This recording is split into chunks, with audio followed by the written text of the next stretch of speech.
बिस्मिल्लाहिर्रहमानिर्रहीम सल्लल्लाहु अलैहि हबीबी सैयदना मोहम्मद वल्लल्लाहु अलैहि वसल्लम। मोहम्मद नज़ीर खान।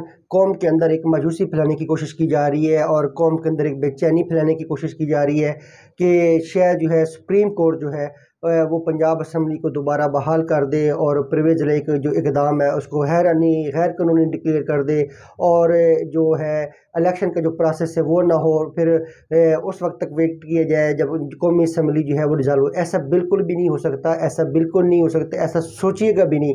लॉ के अंदर ऐसी कोई प्रोविजन नहीं है। और दूसरा, जो परवेज़ इलाही ने जो असम्बली डिज़ाल्व की है वो पूरी लॉफुली, लीगली और कॉन्स्टिट्यूशनली वैलिड है। इसमें कोई इलीगल बात नहीं है। आप लोग मिसाल देते हैं इमरान खान की, वो जो इमरान खान वाली जो असम्बली, कौमी असम्बली वो जो दोबारा बहाल हुई थी, उसकी वजह थी कि सुप्रीम कोर्ट ने जो डिप्टी स्पीकर की जो रूलिंग थी उसको गैर आइनी डिक्लेयर कर दिया था कि डिप्टी स्पीकर की रूलिंग गैर आइनी है। और उस वक्त भी सुप्रीम कोर्ट ने कहा था कि पहले अदम इत्माद को जो वोट है वो होगा, फिर उसके बाद जो आइनी प्रोसेस है वो जो मर्जी करे। तो इसमें कोई ऐसी हेजिटेशन की बात नहीं है। पंजाब असम्बली दोबारा रिस्टोर नहीं हो सकती, किसी सूरत में भी रिस्टोर नहीं हो सकती। ना ही जब पंजाब असम्बली डिज़ाल्व हुई, ना ही किसी को इसने चैलेंज किया।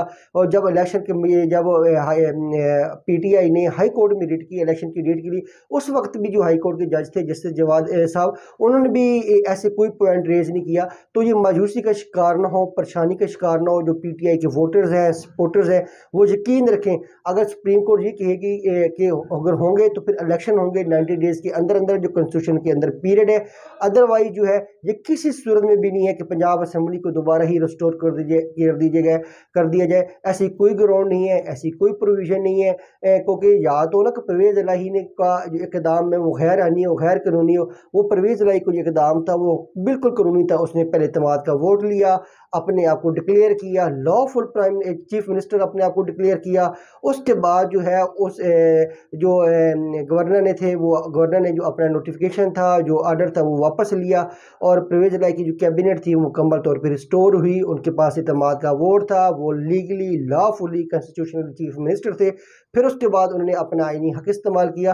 वो जब आइनी हक है उसको अब जो है किसी सूरत में भी उसके ऊपर कदगन नहीं लगाई जा सकती, किसी सूरत में भी उसको अनकॉन्स्टिट्यूशनल डिक्लेयर नहीं किया जा सकता। तो ये जस्ट आपके एक रिमार्क्स हैं। रिमार्क्स जो होते हैं वो आते जाते रहते हैं, रिमार्क्स पे आए कौम ना जाए। जैसा आपने एक, जब आप बहस करते हैं, जब डिस्कशंस होती हैं, डिबेट्स होती है, तो उसमें कुछ डिफिकल्ट पॉइंट्स सामने आते हैं, क्योंकि वहाँ पे कोर्ट में आपने एकेडमिक डिस्कशन करनी होती है, एक एकेडमिक डिस्कशन हो रही होती है और वहाँ पे काफ़ी चीज़ें जो बातें आ रही होती हैं, बातें जो पस मंजर से हट के आ रही होती है, जिसका उससे कोई सवाल नहीं होता। तो वो एक आइनी पोजीशन को चेक करने के लिए चीज़ें होती हैं। अदरवाइज किसी सूरत में भी जो है पंजाब असम्बली वो रिस्टोर नहीं होगी। कौम यकीन रखे और अपने इलेक्शन की तैयारी करें। वोटर सपोर्टर जिस जमात को भी उन्होंने वोट देना है, PTI को देना है, नून लीग को वोट देना है, जिस जमात को भी उन्होंने वोट देना है, वो अपने अपने तैयारी रखें और उम्मीदवारान जो हैं अपनी इलेक्शन कैंपेन को ज़ोर शोर से जारी रखें और वोट की ताकत पर यकीन रखें। और जो है फ्री एंड फेयर और ट्रांसपेरेंट जो इलेक्शन है ये बहुत ज़रूरी है, हमारी जमहूरियत के लिए बड़ा ज़रूरी है। तो डेफिनेटली अब सुप्रीम कोर्ट जो भी फैसले करेगी वो सिर्फ और सिर्फ इलेक्शन के ऊपर ही करेगी। क्या 90 डेज के अंदर इलेक्शन होने हैं, किसने करवाने हैं, कब करवाने हैं, क्या सदर ने करवाने हैं या गवर्नर ने करवाने हैं, तो ये सुप्रीम कोर्ट ने इसके ऊपर ही अपना एक फैसला देना है। और यही फैसला होगा कि इलेक्शन के करवाने के कौन जिम्मेदार होगा। गवर्नर होगा। अगर गवर्नर नहीं करवाता तो इलेक्शन कमीशन की क्या जिम्मेदारी है, इलेक्शन कमीशन नहीं करवाता तो फिर सदर पाकिस्तान की क्या जिम्मेदारी है, कॉन्स्टिट्यूशन की पोजीशन क्या है। कुछ जो तशरीहात हैं, जो साइलेंट पॉइंट्स हैं, उसके ऊपर इंटरप्रटेशन होगी। तो डेफिनेटली अब कौम जो है हर सूरत में हमने इलेक्शन में जाना है और इलेक्शन ही हमारी बका की ज़ामन है। इलेक्शन ही जमहूरियत के लिए बहुत ज़रूरी है। और जो भी हो जाए, जो भी जैसे भी हालात हो, मुश्किल से मुश्किल हालात हो, मुआशी हालात बहुत ख़राब हो, फिर भी इलेक्शन होने चाहिए। क्योंकि इलेक्शन के बगैर जो है हमारे मसाइल नहीं हल हो सकते। क्योंकि इलेक्शन का मतलब ये होता है कि आप लोगों की ओपिनियन को वैल्यू करते हैं, आप लोगों की ओपिनियन को ऐड करते हैं, आप लोगों की ओपिनियन जो अवामी राय होती है उसका एहतराम करते हैं। उसके एहतराम के नतीजे में ही वो सोच जो ज़्यादा वोट लेके आती है वो हुकूमत बनाती है।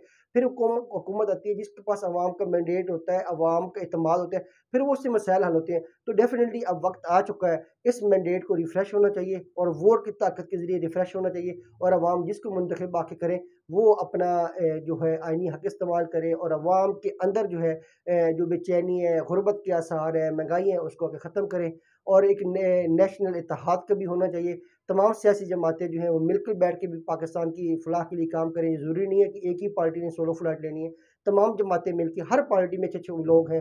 ज़रूरी नहीं है कि सिर्फ तहरीक इंसाफ के पास अच्छे लोग हैं। हाँ, बाकी जमातों के अंदर भी लोग हैं और उनकी भी ओपिनियन, अगर वो बाकी जमातें अपोज़िशन में आती हैं और तहरीक इंसाफ हुकूमत बनाती हैं, तो बाकी जमातों को जो अपोज़िशन में भी होंगी, उनकी ओपिनियन को भी सुनना चाहिए, कंसिडर करना चाहिए और फिर मुल्क की बेहतरी के लिए मिल-जुल के फैसला करना चाहिए। कौम मजबूत न हो, सुप्रीम कोर्ट सिर्फ़ और सिर्फ़ इलेक्शन के मुतल्लिक ही फैसला करेगी कि इलेक्शन कब होने हैं, किसने करवाने हैं और आईनी तौर पे किसकी ज़िम्मेदारी बनती है। अदरवाइज़ पंजाब असम्बली की बहाली की कोई चांसेस नहीं है और ना ही कोई ऐसा हो सकता है। पाकिस्तान ज़िंदाबाद।